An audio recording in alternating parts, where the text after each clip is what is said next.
Directeur, bonjour. Bonjour, René Soglo. Alors, vous avez démarré les cours, comme on l'a entendu tout à l'heure. Oui. Les cours ont démarré effectivement et les gens peuvent constater cela. Et je crois qu'on l'avait déjà annoncé.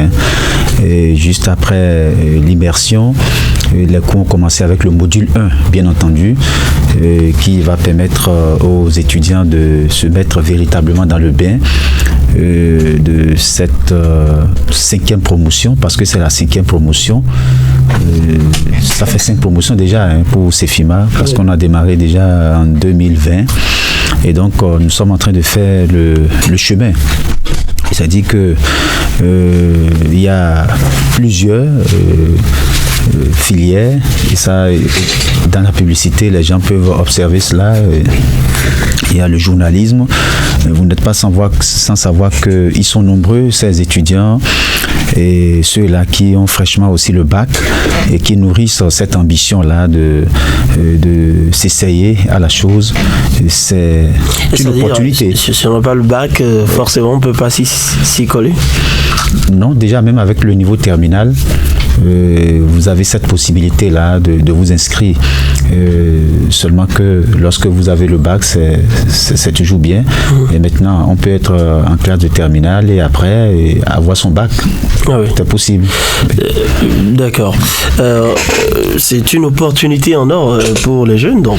Oui, c'est une opportunité en or et je l'ai rappelé la dernière fois. C'est le journalisme aujourd'hui, ce n'est pas celui-là forcément qui est dans un organe de presse. On peut être indépendant et on peut être producteur de contenu. Et donc, dans tous les domaines aujourd'hui, que ce soit, même si vous êtes dans un autre secteur, nous on vous apprend la technique et vous pouvez produire en éducation. Vous voyez, quand je prends par exemple le Nord ici, vous avez vu le Nord du Bénin est en proie au terrorisme, et ça peut être un sujet. Et pour quelqu'un qui peut offrir cela à une organisation internationale. Et donc, même si vous n'êtes pas journaliste dans un organe, la chose est encore possible. Vous pouvez vous inscrire et nous, on vous donne les techniques et ça vous permet de faire des productions. Et donc, c'est ça aussi. Parce qu'on a cette tendance à croire que, bon, dès que je finis, c'est que je suis dans un organe, c'est vrai. Vous avez d'office cette possibilité d'être dans un organe, mais au-delà, même si vous n'êtes pas journaliste, on peut être aussi journaliste indépendant. Et donc, tout est possible. Voilà. C'était la virgule CEFIMA, mesdames, messieurs.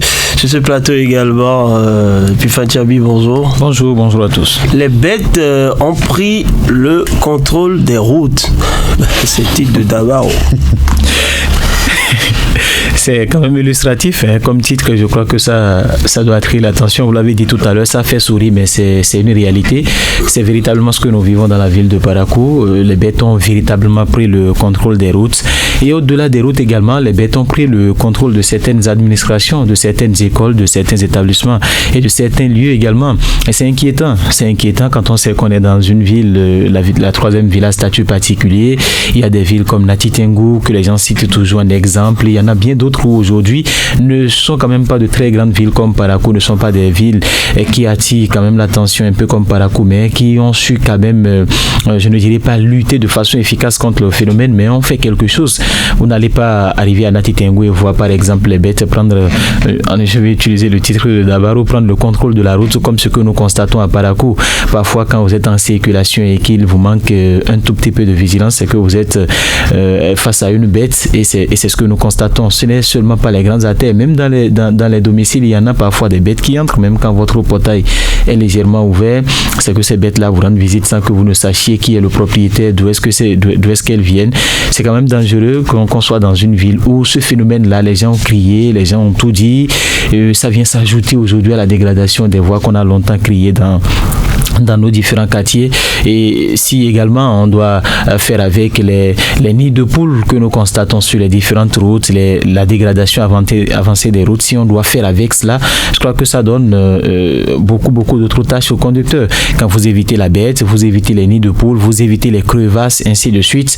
Mais si vous faites 25 km en aller-retour par jour, je crois qu'il vous faudra encore donc débourser beaucoup plus d'énergie parce qu'il faut freiner, il faut attendre que la bête passe, il faut ainsi de suite, ou éviter la bête. C'est beaucoup de choses et je crois que c'est quand même déjà suffisant pour que les autorités comprennent que c'est dangereux, que dans une ville comme Parakou, on continue toujours pas à avoir donc de ce phénomène-là.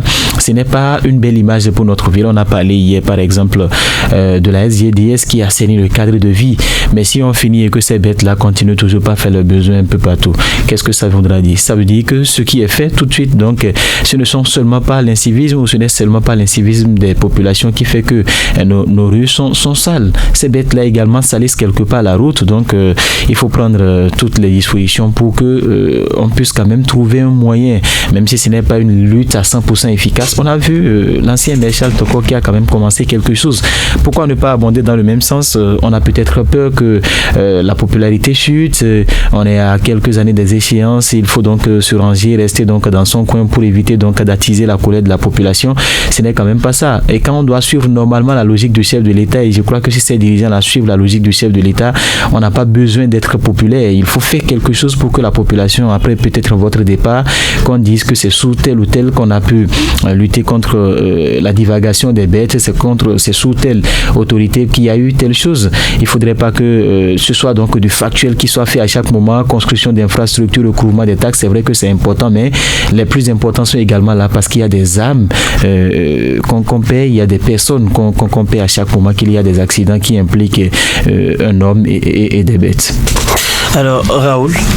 Moi, je propose tout simplement qu'on confie cette tâche-là au chef quartier et avec peut-être un comité de jeunes qui va se charger des bêtes qui sont en divagation. Et le tout est joué. C'est une proposition que moi, j'ai fait ce matin aux autorités de la ville parce que vous savez, c'est un phénomène qui a traversé le temps, malheureusement. Il a rappelé tout à l'heure, c'est sous le maire Charles Toko, aujourd'hui député à l'Assemblée nationale, que la lutte a été véritablement farouche.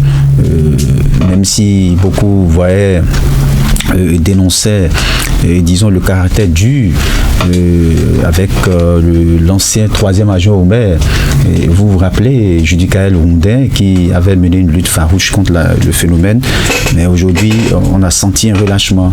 Véritablement, on sent même qu'on n'en parle même plus. Et donc, c'est devenu la règle. Ça pose véritablement un problème. Il va falloir qu'on puisse prendre le phénomène au sérieux et savoir que Parakou est une ville, pas n'importe quelle ville. On parle de troisième ville à statut particulier. Il faut qu'on prenne la mesure de cela et qu'on puisse conséquemment agir pour redonner à cette ville ses lettres de noblesse. Parakou n'est plus une ville où on va voir ces genres de phénomènes. Non, Parakou doit servir d'exemple pour les autres communes, et si tant est que nous sommes une troisième ville à statut particulier. Et lorsque des étrangers viennent visiter la troisième ville à statut particulier, et vous tournez ici, c'est des bœufs, vous tournez là-bas, c'est des moutons, vous tournez de l'autre côté, c'est des porcs qui sont en promenade, ça pose un problème. Et finalement, ça ne dit rien à quelqu'un. Moi, j'ai dit, la lutte, ce n'est pas au niveau de la municipalité où une équipe va prendre des véhicules et sillonner comme on a vu par le passé, mais c'est au niveau de chaque quartier. Et donc, moi, je propose qu'on puisse redonner le pouvoir au chef quartier pour mener la lutte, et peut-être un comité de jeunes à qui on confie une mission. Dès que vous voyez ces animaux en divagation, allez rapidement, vous les prenez. Et donc, il faut qu'on aille là, sinon malheureusement ça ne portera pas, et qu'on puisse utiliser utiliser aussi la manière forte. Parce que ce qu'on a utilisé jusque-là a montré sa faiblesse. Donc, qu'on puisse changer de paradigme et se dire, si les autorités donnent la main au chef quartier, ça peut se faire, la chose est possible. D'accord. Alors, nous verrons bien. Merci à vous, Raoul Steve Gounkon. Merci à vous, Epiphane Tchabi, pour ce matin. La suite du grand direct de l'information.